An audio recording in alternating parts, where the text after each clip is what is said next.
पिछले भाग में हमने कहा था लोन के बारे में। तो हमें जब हम समय पर लेते हैं, पैसा मिलता है, तो हमें भी ब्याज के साथ जो तय हुआ है राशि, उनको समय समय पर तारीख के हिसाब से हमें देना अनिवार्य है।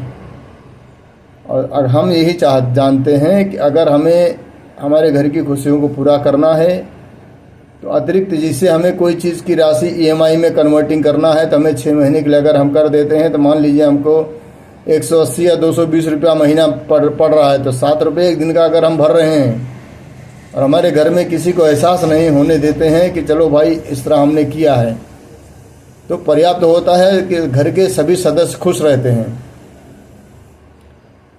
और एक बुद्धिमान इंसान का वही तजुर्बा होता है जिसे हम कॉन्फिडेंस कहते हैं, तजुर्बा कहते हैं। इतने उम्र, इतने समय का जो मार्केट में आदमी घूमता है, बाज़ार में घूमता है, समाज में घूमता है, गांव देश में घूमता है, गांव से लेकर शहर तक घूमता है, तो जो उनके पास अनुभव रहता है वो अनुभव की देन है।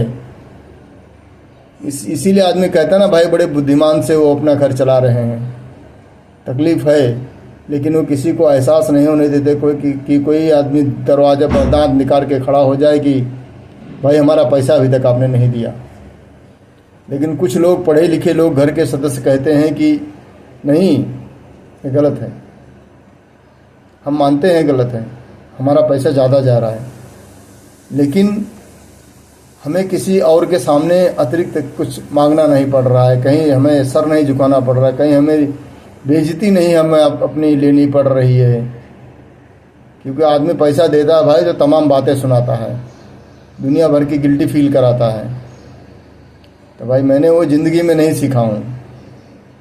मैं सोचता हूँ मेरे परिवार की ज़रूरत, अगर हमें 500 रुपया ब्याज भरना पड़ रहा है, then we are getting proud for self. Angrezi तो हमें नहीं आती है, मतलब मुझे खुद पर प्राउड होता है कि मैंने अपने परिवार की जिम्मेदारियों को पूरी तरह निभाया।